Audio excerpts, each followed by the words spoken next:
Dica número 1. Sou avô de Enos. Dica número 2.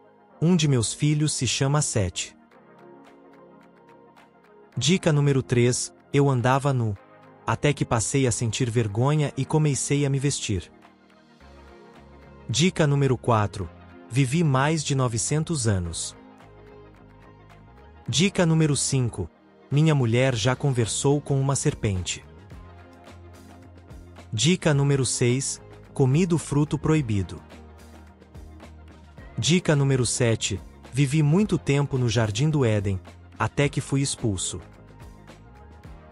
Dica número 8. Muitos não acreditam que eu tenha de fato existido, outros acreditam que sim. Dica número 9. Meu primogênito matou seu irmão por inveja. Dica número 10. Meu filho mais velho se chama Caim. Dica número 11. Um dos meus filhos se chama Abel. Dica número 12.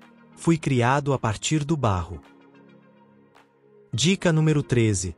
Minha história está contada no livro de Gênesis. Dica número 14.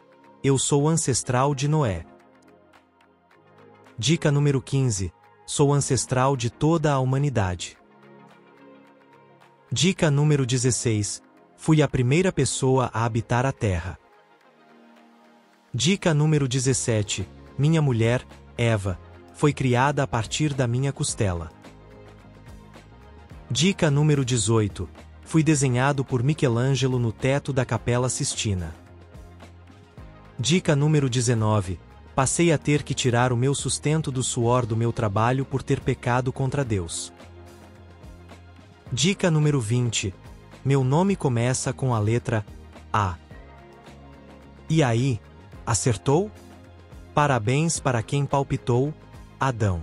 Adão foi o primeiro homem a habitar a Terra e o ancestral de toda a humanidade segundo a Bíblia. Até a próxima rodada do jogo. Quem sou eu?